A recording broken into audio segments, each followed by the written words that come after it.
Tabletopped will start after the following messages.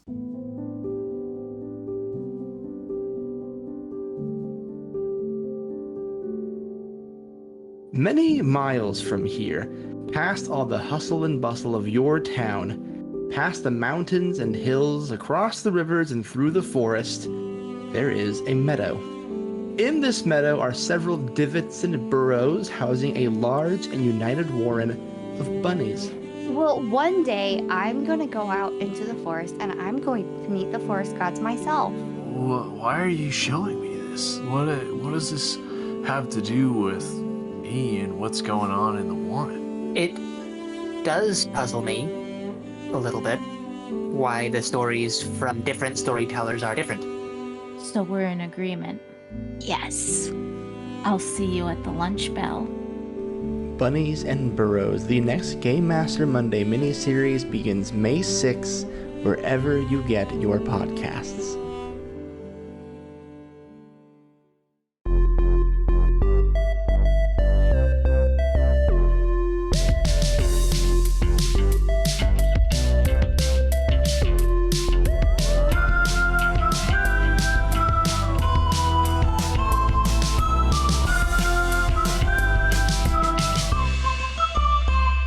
Back, everyone, to another episode of Tabletopped. I'm your host, Nick, and today I have two very special guests on. Journalists Rowan, Zeoli, and Chase Carter. Thanks so much for coming on, both of you. This is going to be so exciting. I really hope that my lack of professionalism when it comes to interviewing is not shown up by your years of experience.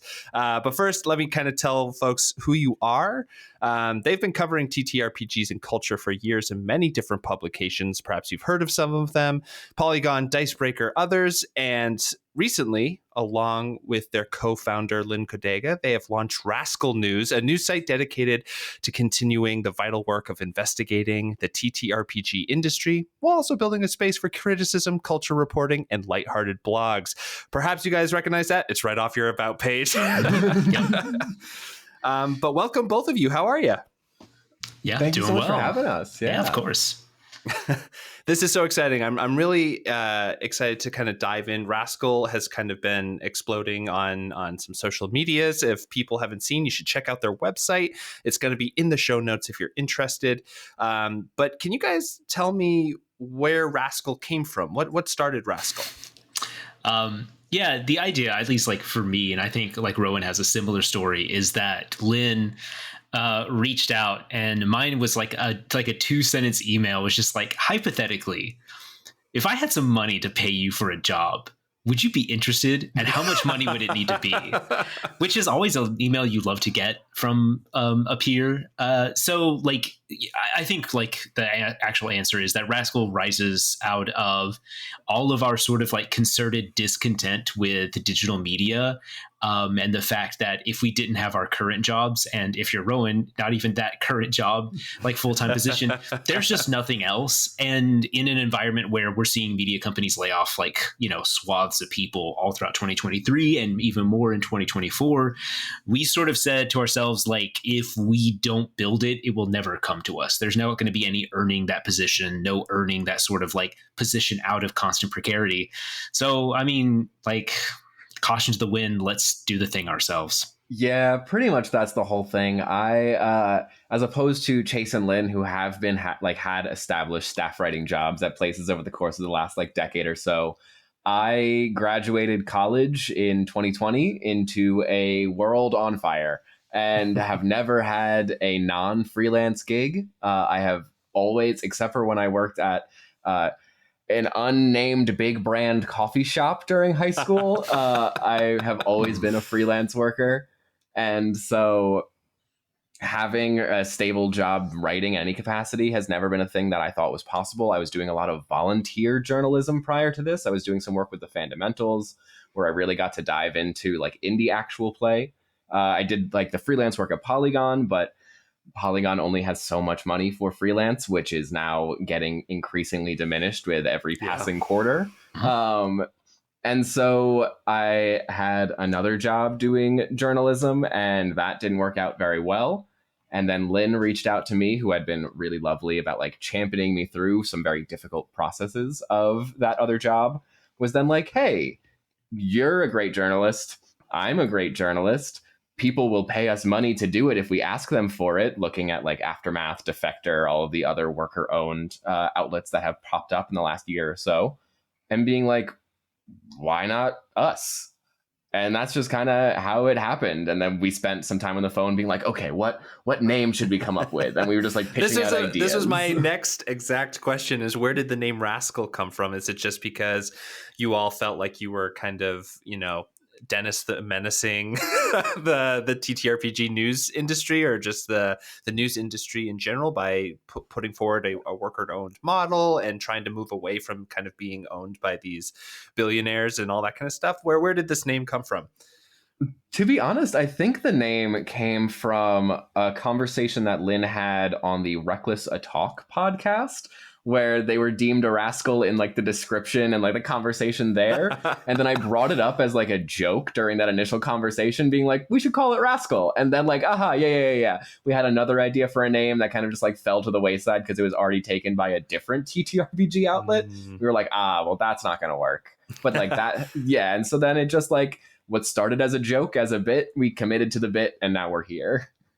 Yeah, Rascal does sort of become aspirational because like Lynn's from like upstate New York by way of Appalachia. I'm in the South, so except for like our resident like New Yorker here, like we all sort of have like and even then New York even has their sort of like intrepid vermin that like persist almost out of spite, like we got possums, we've got raccoons, but like there's something very aspirational about these creatures that sort of are given trash and yet thrive nonetheless, and will bite the ankles of things bigger than them when given the chance. And I think that's what we really want to. That is Brooklyn in a nutshell. Yeah. For sure.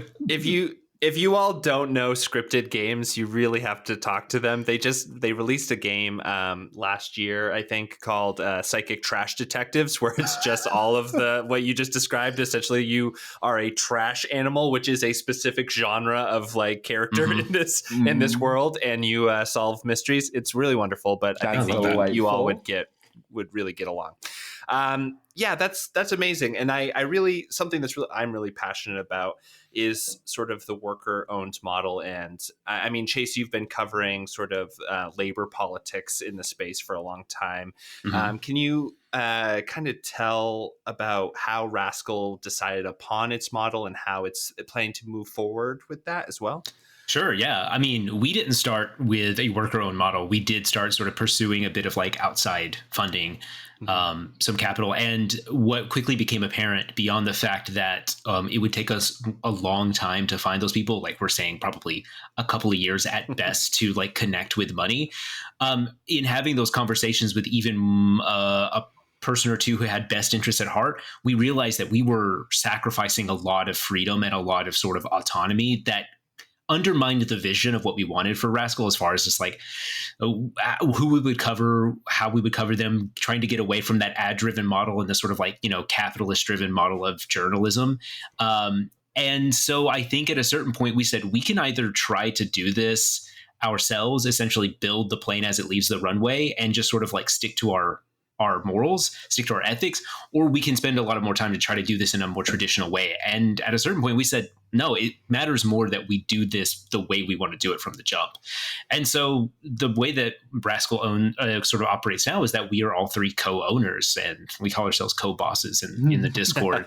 And so we have like a sort of like, equal stake. We are, as we get set up, I think Lynn has sort of been the business person who holds a lot of keys to like, say, the bank accounts and finances and all that sort of stuff. But that's just because their brain works better for that than me and Rowan, whose ADHD brains just go to any sort of obligation or like deadlines. So, but like that ethos is at the center of it, where we're like, any decision that we make is made in solidarity with all three of us. When we talk about, say, contributors or freelancers or bringing on a fourth Rascal in the far future, like that is going to be done not as like a sort of junior member or some sort of subcategory, but like an equal sort of flat hierarchy where they get to buy in fully to this project that we're building.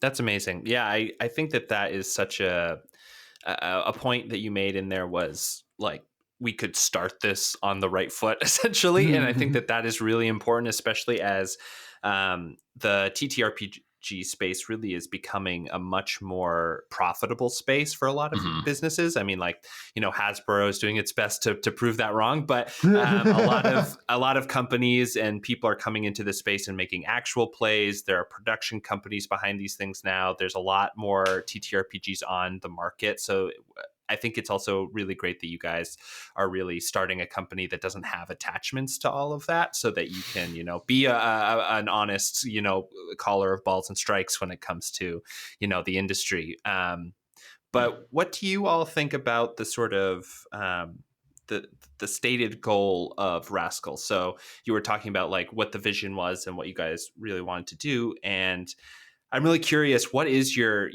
what does it look like in a year? What does it look like in 5 years? What are you hoping for in the best case scenario? What is Rascal a place for, so that when people will stop by, what can they expect? I mean, Rowan, you want to start off with this? Yeah, go for it. Yeah, I think Rascal, very much like us, we're like very much a champion of the little guy in the space. We very much want to like platform and uplift the work of people who don't have these big backings of these studios and these corporations, who are doing this as their passion project, who are doing this as like they are trying to make it a career, but the systems of discoverability aren't quite there yet, because again, like ad driven, SEO driven content doesn't really cater towards non-big name brands. But also, like, in the long term, we want to make this like a sustainable incubator for journalists in the space. Like, I have been a journalist a lot less time than both Chase and Lynn, and we've already established like a very like educational learning as we go model. And I have, despite the fact that I've been doing journalism for like a year and a half, almost 2 years, I've learned much more having an actual mentor process than I had just being in a freelance position of being like, yeah, someone write this and then give it back to us, and then we'll give you some copy edits and it'll be fine. Yeah. So yeah. Yeah, I mean, when I look at I think when I look at the space of like journalism for the tabletop industry, you have two options as it stands right now, which is like the sort of like more traditional model, which is like Dicebreaker, Polygon, Wargamer, Christian Hoffer over at Comic Book. It's folks like this who are working within an industry that is established. It comes from digital media, Gawker, like all of these sort of sites that just sort of like went from blogging in the 2000s up to like digital publications. And that was a great model up until like sort of ads sort of choked any sort of like life out of it and slapped it to a machine that said like profitability above all else. And if you don't do that, you do like Board Game Geek forums, YouTube channels, podcasts, which is not to denigrate anybody who does that sort of stuff. I'd be spitting in the face of our host if we did that, but it is not, it is not journalism in the way that like an industry that is making more money every year sort of needs and deserves. And so we're positioning Rascal to be a third option, which is like we unshackle ourselves from like, say, playing Google's game and like sorting all of our headlines and all of our stories to the algorithm. We do not have to worry about discoverability or page count numbers or anything like that. By doing a subscriber model, something that is funded by our readers directly, we hope that people are giving us money because they want us to write what we feel is important. They are looking to us as voices of authority within the space to tell them what they need to know and to give them a perspective that is a little bit different from what you might say there. And it gives us the ability to just like write some shitty blogs every once in a while just for fun. So yeah, Rascal is like a third option to the way journalism can work in this space. And I think it's a necessary one, because when we don't have to worry about upsetting too many sort of like advertisers, we can make those called shots. We can bite the ankles. We don't have a lot of power, but just asking questions in the right space can be a powerful tool.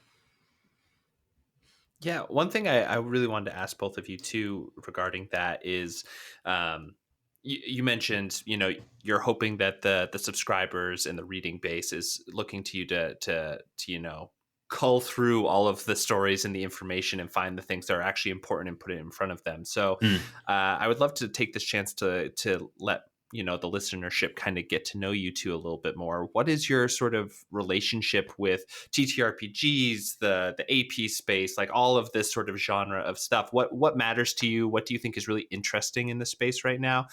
Just so that they know what they're getting when they start heading to Rascal News and start signing up. Chase. Yeah, sure. I can like lead this off. Like, For me, like I come to tabletop through like video game journalism, honestly. Like that's where I cut my teeth as far as doing like entertainment journalism.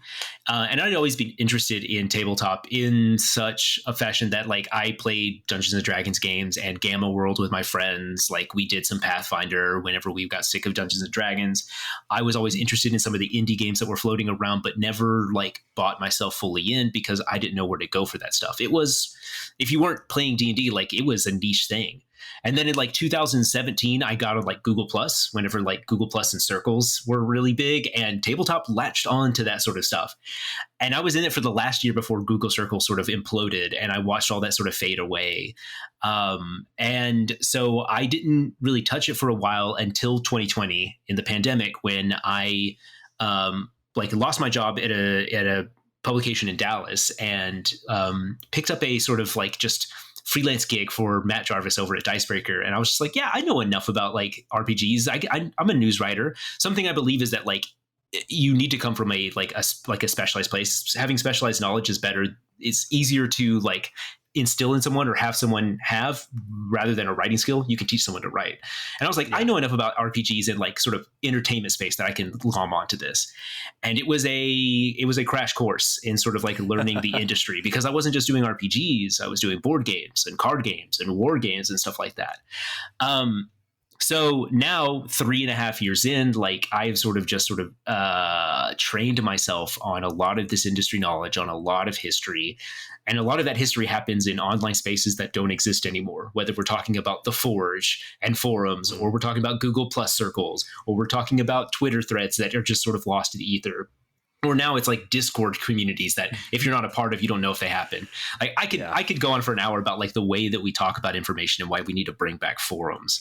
But that's sort of how I come to it. And so like, I mean, RPGs are like, in covering like news, like they are very similar to say music or video games or comics or anything else. They are an enthusiast space where your like player base is probably more informed than the casual consumer. They know a lot and they know how to seek that information out on their own.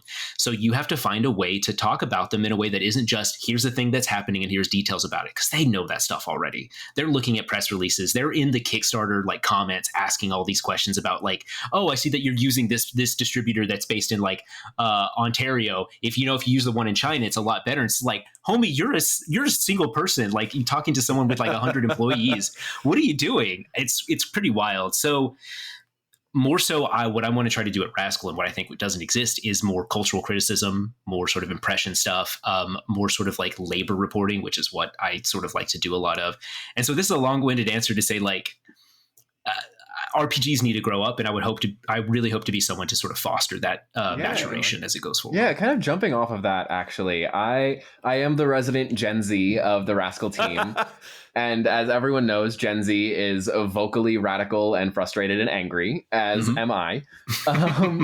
And the thing that I think is really unique about the tabletop space, being so decentralized, aside from like the big dragon in the room, being so decentralized, being so new, being so still developing, is that like we kind of have the option to develop whatever kind of economic ecosystem and social ecosystem that we want. We don't just have to take the old ways of doing things. And reporting on people who are doing new things in the space, people who are focusing on this community-oriented folk art, which TTRPGs and actual plays are, and then using the systems that exist and subverting them and trying to create more equitable models of artistic creation is really, really important to me. And so making sure that I'm honing in on that, reporting on that, because so much of that happens both unpaid and unreported. And like Chase just said, it like disappears into the ether forever. And so being able to go like, no, other ways are possible and you can have fun while doing those things. And so bringing that all together in the world of gaming, which like TTRPGs are uniquely situated that we all engage in world building every single time we play a game, as opposed to like video games or other mediums of art where you are existing within a world that has been created for you and given to you. You are engaging in the act of creation. And so that's unique and special. And I think that's why it deserves the kind of dedicated space that Rascal provides it. Great. And right after this break, I'm going to start really grilling you guys on the news of the day, try to see what your takes on of these things are, and kind of pick your brains about the industry in general. We'll be back right after this. Yeah, let's do it. Are you the kind of person or unspeakable nightmare horror who likes actual play podcasts, but occasionally wants a break from all the high fantasy heroics? If so, you should check out Negative Modifier, an actual play podcast that specializes in darker, more mature games. You can find us on YouTube, Twitch, and more or less anywhere else podcasts can be found. Hey everyone, it's me, Nick, from the Tabletop Podcast. When I'm not hosting, I'm thinking about ways to create a better podcast for you guys, and I think I landed on something pretty fun. In fact, if you go to our Patreon at patreon.com/tabletop and join for as little as $1 a month, you can get access to a new episode a month that we're going to start putting out. In fact, we're going to be calling this one Wild Magic, I think, in that we're going to talk about anything and everything that interests us, not just TTRPGs, though there will be a lot of that. It is truly unhinged, and if you are a fan of the podcast and all of the hosts, you're definitely going to want to be on it. We're thinking of dropping these at the end of each month, so join our Patreon today. That is patreon.com/tabletop. Oh, and there's going to be so much more coming out in the new year there, so don't miss it. Sign up today. Welcome back to Tabletop. Today I Great have podcast read. Great ad read. It's so good. It was so, I can't believe it, man. I've never wanted to buy Bitcoin. Yeah, I've never wanted to buy Bitcoin, but now I'm in. Roll it back. I did not say that. Wait, did you guys ever think about NFTs like that? Wow. We're back. We're back with two of the rascals of Rascal News. We are talking to Rowan, Zeoli, and Chase Carter about everything around TTRPG and culture today. And now I want to throw some stuff at you so that you guys can kind of talk to the audience a little bit about what you think about this stuff. The big one, I think, is going to your point, Chase, about the kind of maturation of the industry, is what are the biggest hurdles for the TTRPG space and the actual place moving into 2024? I mean, this is very broad, but you can narrow it down to, you know, what issues you think that the industry is going to have as we go in, like labor and all that kind of stuff. Or we can talk a little bit more about like what communities and what stories you think haven't been getting a lot of attention. So we'll start with Chase and then we'll move to Rowan. Yeah, I mean, as an industry, tabletop is really stratified. You have 1 to 2 companies that sort of capture all of the pop culture attention and therefore all of that sort of like mass market money. And then you have what I think they like to see themselves as is like a sort of cadre of starving artists sort of waggling their fingers at the industry and, you know, finding a way to be okay with being poor. And that's because like it's just... what else is there? I think like one of the things that tabletop is going to have to sort of reckon with is that it's an industry that is trying to mature very quickly in a model of capitalism that is just sort of coming apart at the seams. Video games had the benefit of starting in like the 90s and 2000s and sort of like, you know, the tech booms of those eras, whereas tabletop had COVID as a sort of, you know, catalyst of growth. And it was a catalyst of growth when you look at tabletop sort of writ large.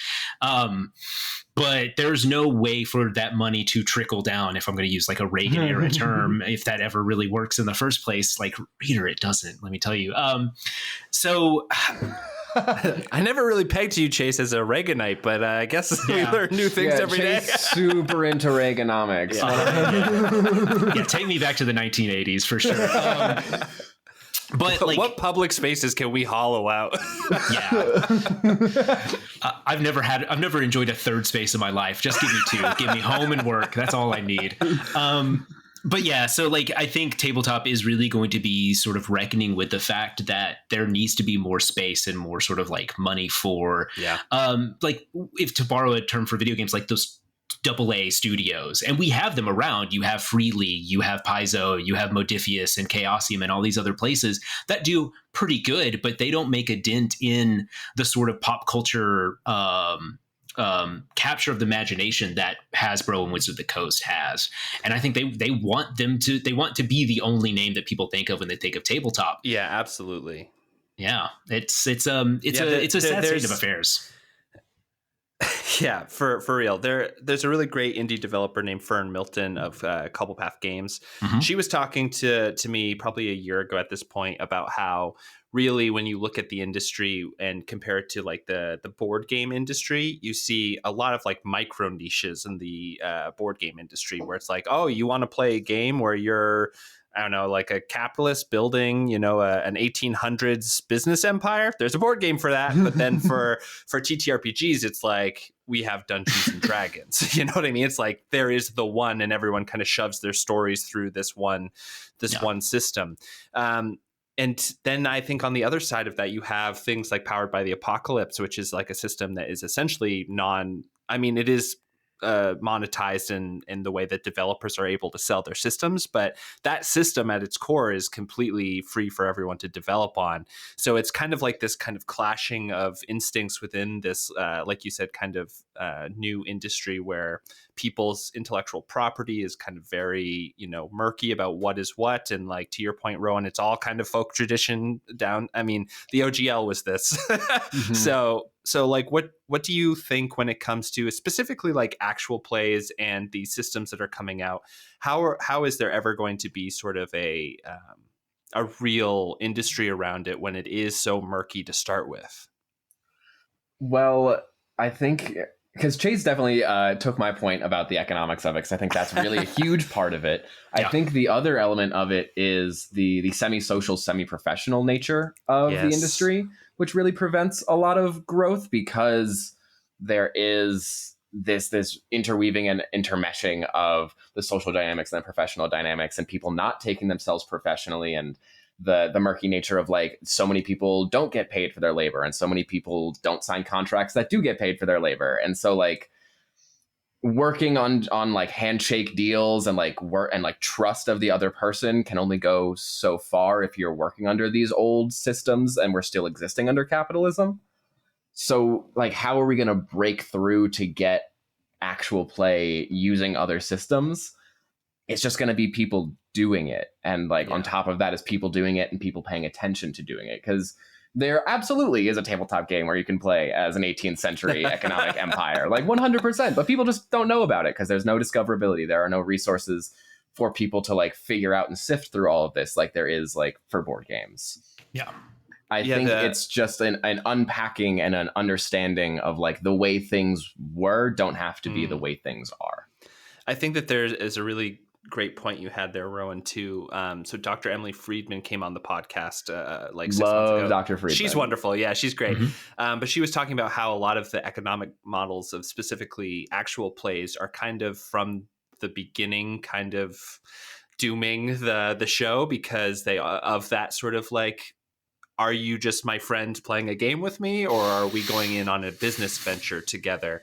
And when you compare it to these powerhouses like Dimension 20 or these are, you know, Critical Role or something that have huge amounts of money behind this stuff and a staff and all that kind of thing, you have people competing that are sort of in these weird spots of I'm doing this for free because I think it's fun, but now you're expecting me to be, you know, a worker in this organization, which is like a very weird spot to be. It seems kind of like an impossible thing to get off the ground. Yeah, it really is. And it's because of the whole like misnomer of being, you know, friends at a table playing a game and not artists making art, because there is like this big dichotomy in actual play of people being like, no, we have to keep it pure. We have to make sure it's just people playing a game, and then you're recording that and it's nothing else. And then on the other end, there's like, no, we're making an entertainment show and you need to make it highly stylized and highly intentional. There's Queen Court Games, which is a really great actual play production house, which has very solidly built an infrastructure for both itself and supporting other actual plays in the space by like providing their Crown Grant, which they just gave out, which got a bunch of people in webfests. They have this phrase that I really enjoy called take yourself professionally, but not seriously, which is where like that semi-social, semi-professional model can gel, where you're like, yeah, we all treat each other with respect. We are equals. We're making sure that like we are responding to our obligations and fulfilling those obligations, but also with an understanding that like while we are operating under this capitalist model, we do have those obligations that like go past just the social contract, that we need to ensure that we are protecting ourselves and protecting the people that we're working with. And it's hard when so many people who, because of the boom in 2020, came out of doing this in their spare time of like, oh, I just want to play a game with someone. And the only way we can get people to play a game is because we're all brain rotted by the internet, is if we make content about it. And so you're getting the people who are making content now realizing, oh, I can make this a career. But they're also not realizing that people who have made this a career, air quotes for this audio medium, made this a career. This isn't their full-time gig either. They are professional voice actors. They're professional improv comedians, which, again, a lucrative career choice. Speaking as a former stand-up comedian myself. Yeah, you just pierced me straight through as someone who, has, dipped their toes into improv comedy. Yeah, so I think that you're so right. I mean, to kind of peer behind the curtain of tabletop, like we do not have like a massive, hundreds of thousands of people audience. I think that we get, around 2,000 listeners a month, and that is within the top, 60% of podcasts, like generally. So like even when things are like successful, it doesn't always, you're not sitting on riches and a mountain of gold. I think that sometimes, to your point, Rowan, like through the lens of social media, it's very hard to tell that sometimes. I think there's a lot of posturing in the space. There's a lot of because you have to play the game, like capitalism has taught everyone, that you have to fake it till you make it. You have to make sure that everyone is thinking that you're more successful than you are. But that then also leads to the difficulty of you can't speak out when you're struggling, or you can't be honest about the realities of what it takes to make these kinds of art. And so being able to have that level of honesty and transparency, I think that translates over to journalism as well. I think a lot of people are like, oh, being a journalist is such a lucrative, wonderful career where you get to get all this free stuff and you get to travel and write about these things. And God, we're so fucking poor, and we are very honest about that. Yeah. One thing I wanted to ask both of you was, so both of you also have a background in kind of criticism when it comes to, arts criticism, culture criticism, and also TTRPG criticism. One thing I wanted to ask was, you both were kind of talking about how discoverability of new TTRPGs is very low. I kind of wanted to ask you a two-pronged question of, one, how do you sort of dip your toes and find those new things that are going to become interesting things worth writing about when it comes to systems?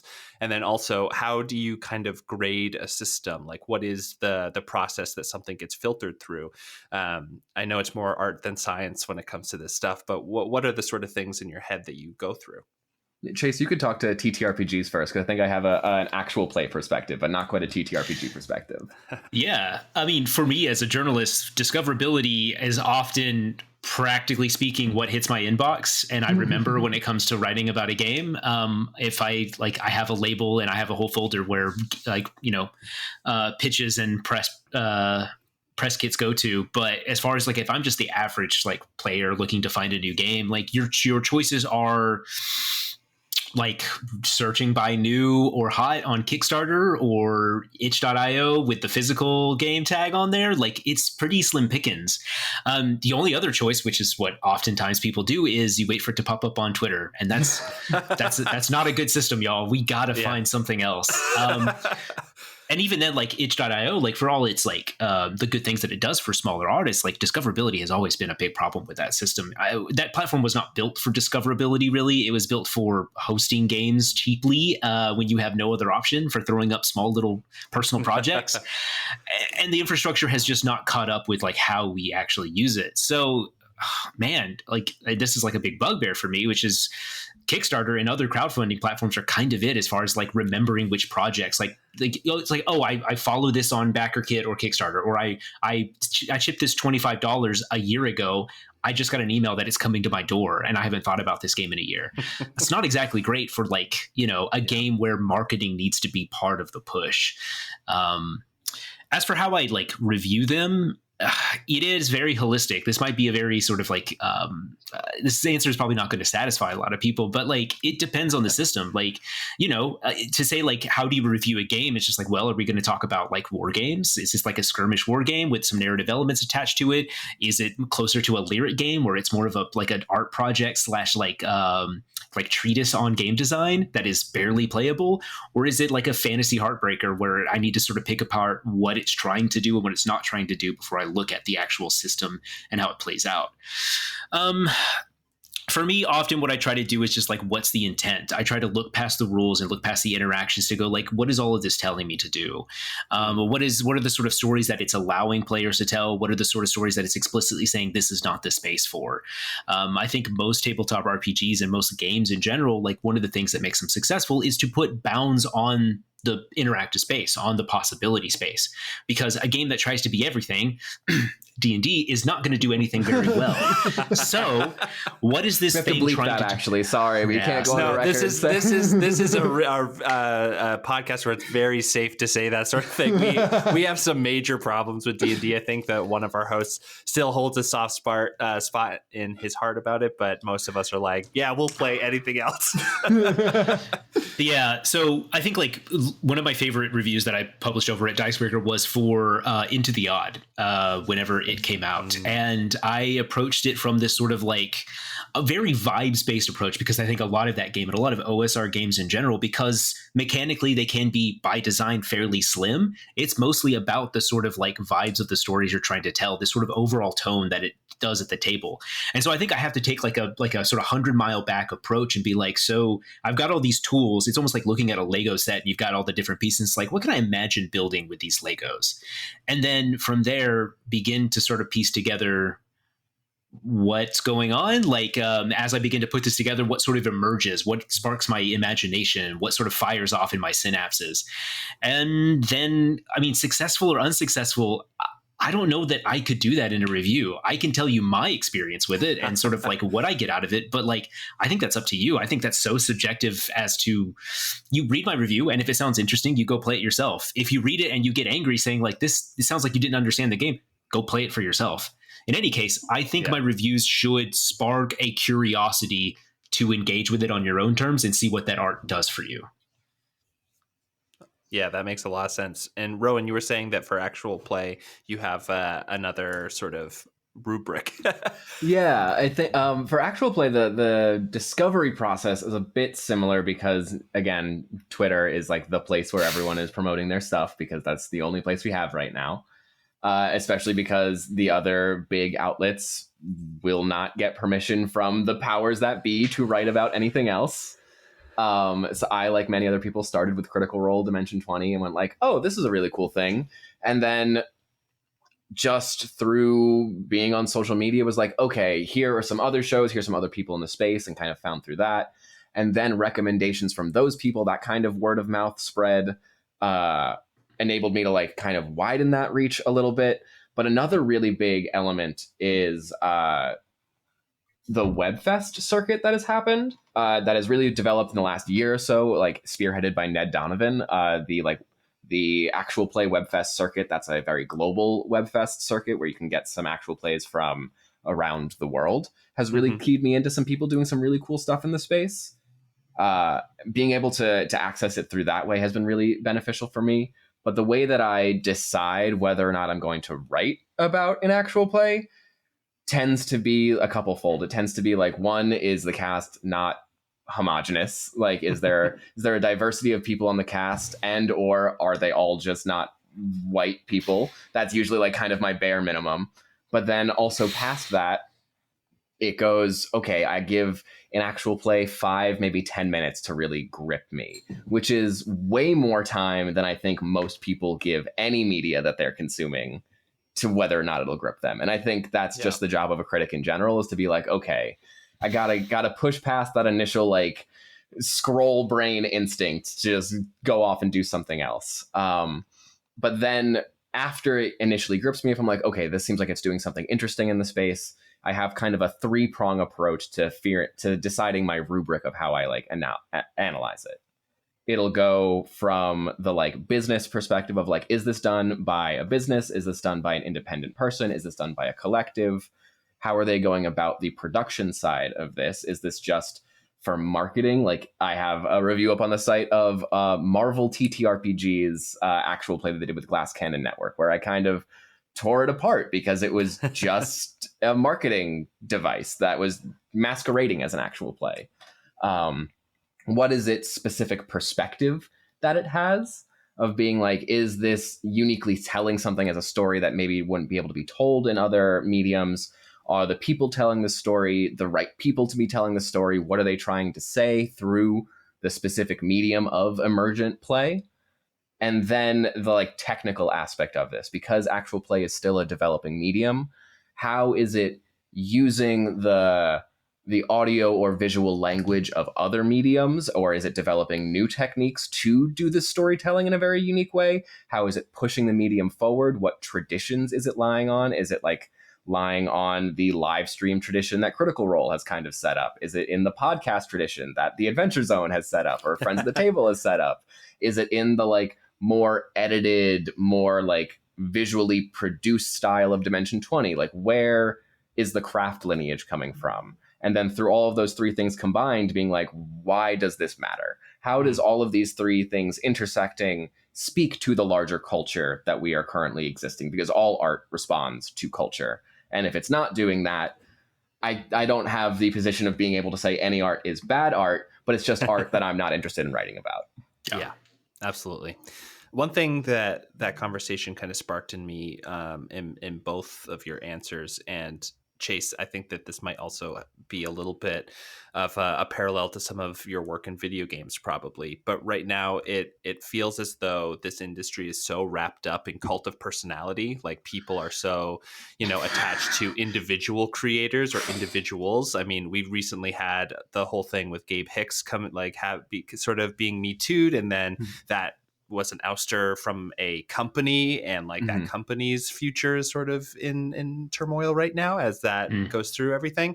What do you both think about the future when it comes to that? Because in video games, it very much got corporatized, and that really got separated out, where it became like all of these people who are names like Ken Levine or whatever just got shunted to the side, and now there's Activision, and that's the big thing that people will think about. But right now I feel like TTRPGs is very much about individuals, and going back to your point, Rowan, about like how you find stuff, like Twitter is a social capital machine. Like, people who have big followings are able then to promote projects or to promote other people's projects, and then that's how people get momentum going. So where do you think the future lies when it comes to that in this industry? Do you think that we're kind of trapped in that for a little while longer? Do we think that we're going to move in more of the corporatized way, or do you think something new might occur, because there is a little bit more of like a class consciousness or a social consciousness when it comes to this space specifically? There's like a lot of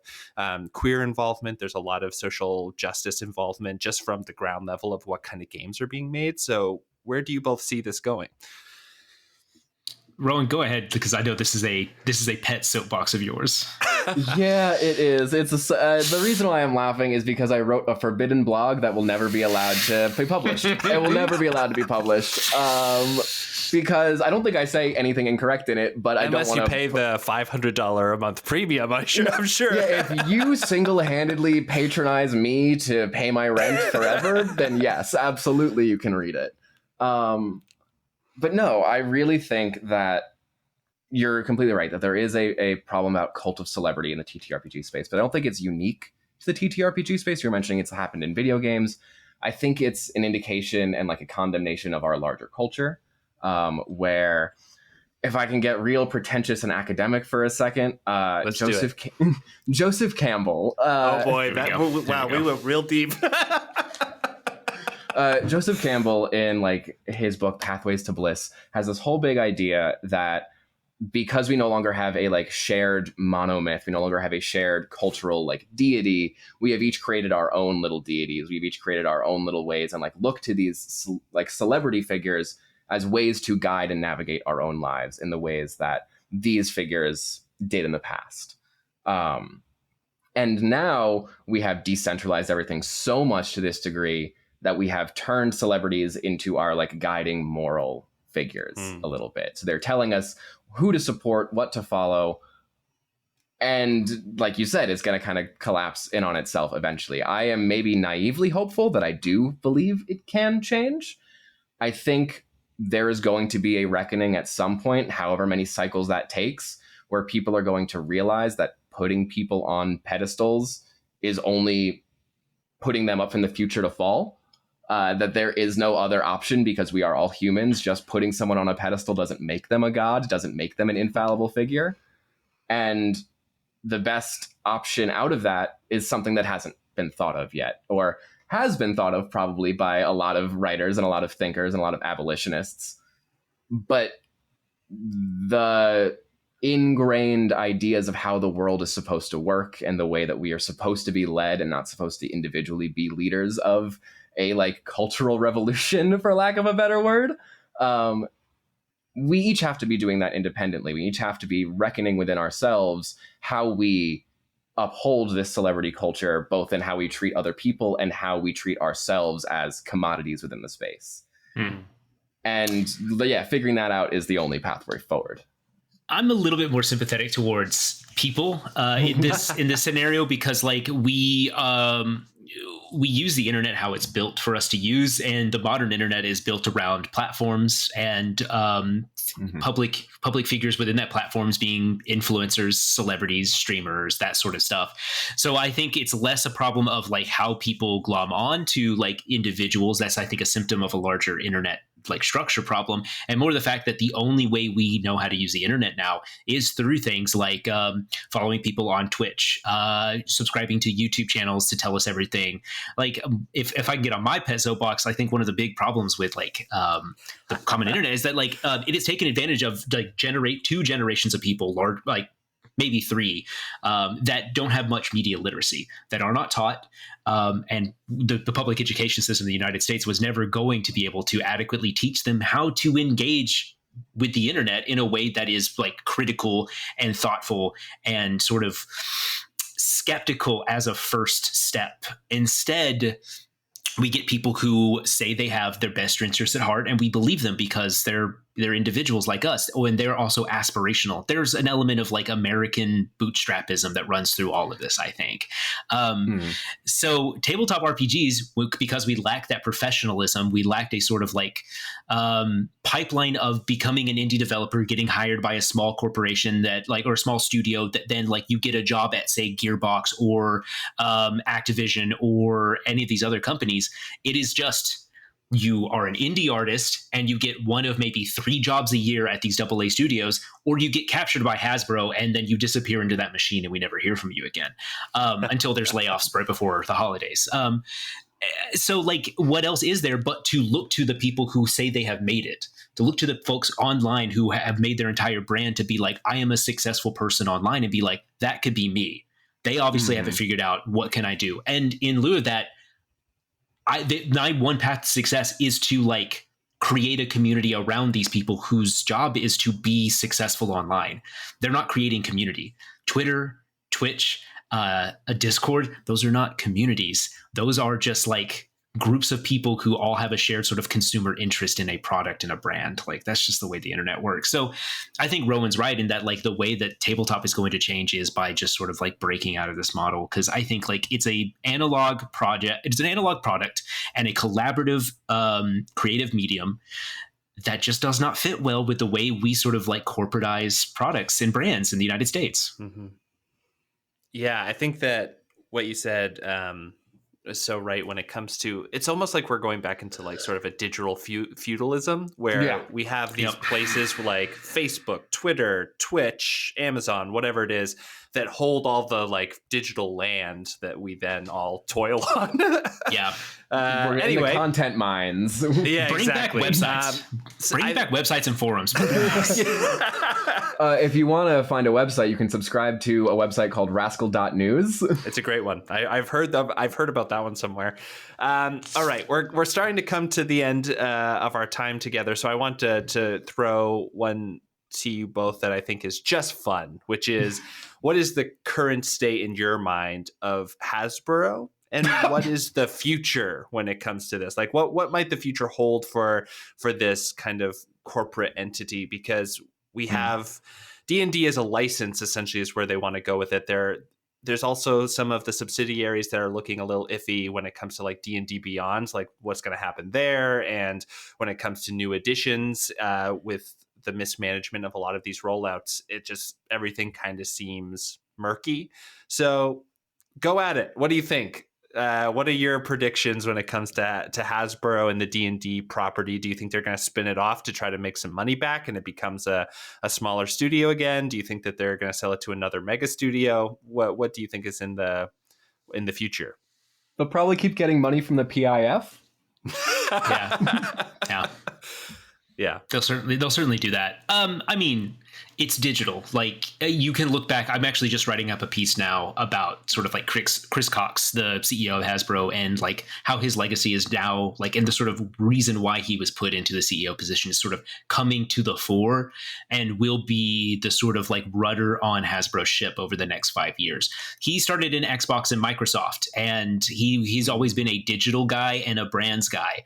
And when he was brought on to Hasbro in 2022, his big vision was to pivot their biggest brands towards a digital model, which meant entertainment with movies like Transformers and D&D and all this sort of stuff, and video games. They're not doing that very successfully, I will say. If you look at the sort of projects that have come out of Hasbro's both internal studios, the 4 or 5 internal video game studios, and then the licensed studios, they have one win in their belt. And that was not really by their design. That was because Larian was given enough time and leeway to make a good game. And it sort of, even then, it was a surprise hit. Like, no one sort of expected Baldur's Gate to be such a critical mass success. I think with the sort of dire straits that the company at large is, because its toy division is not doing well, like, you know, Play-Doh, Nerf, Transformers, like Peppa Pig does well because there's always going to be babies to watch Peppa Pig. But beyond that, like, they're trying to squeeze as much blood from the rock that is Magic the Gathering and D&D as possible. The problem is, and I think one thing that maybe it's going to be an uncomfortable truth for a lot of like Hasbro haters and tabletop folks, is that like D&D doesn't actually make them that much money. Like, it's fine, but it doesn't do well. So I think the future is they're going to monetize D&D as a brand. That's why they brought in D&D Beyond. It's a digital service. They can sell subscriptions. They can sell licensed stuff. They can sell a lot of stuff that is not physical books that have to be made out of paper and then shipped on barges to other parts of the world. And their margins begin to look really slim if it's just licensed material released digitally to a platform and a subscription that you pay for monthly. That's a much sweeter deal to them than physical books. So I think that's probably what we're going to be looking at is D&D with 2024. They can now have a sort of baseline, sort of like set of assumptions for what this game looks like. They can update it as often as they want. They can get you to play on D&D Beyond. They're working on their own virtual tabletop. Like, they are trying to get away from physical D&D as much as possible, because then digital assets are easy to make, especially if you are cozying up to AI, like Chris Cox has said so in an interview with VentureBeat recently. So, cynically speaking, it's online, it is less creative, and it's more sort of like content for the brand, capital C, capital B. Yeah. To paraphrase famous fantasy author Ursula K. Le Guin, D&D seems inescapable, but so did the divine right of kings, you know? Is that a direct quote from her? Yeah, I think so. I've heard that somewhere too. Pretty sure, yeah. Damn, she never missed. Thank you both so much. Yeah, she really on point throughout her entire career. Rowan, Chase, this has been a blast. Thank you so much for coming on Tabletop. I want to also leave people with how they can get involved with Rascal. What is like the best way for them to start consuming Rascal content, to be involved with the Rascal community? Like, what is the best in point to Rascal? Yeah, well, I think the best part, if you are a creator who also makes things, who wants people to know about your things and have discoverability, we have our community announcements section where you can send your announcements for new games, new actual plays, casting calls, job postings, anything that you are doing that you want people to know about. You can email us at press@rascal.news, and we will set you up with a contributor account, and you will in perpetuity be able to post your own press releases that will be screened by us and then posted publicly for free for anyone to access. Mm-hmm. Amazing.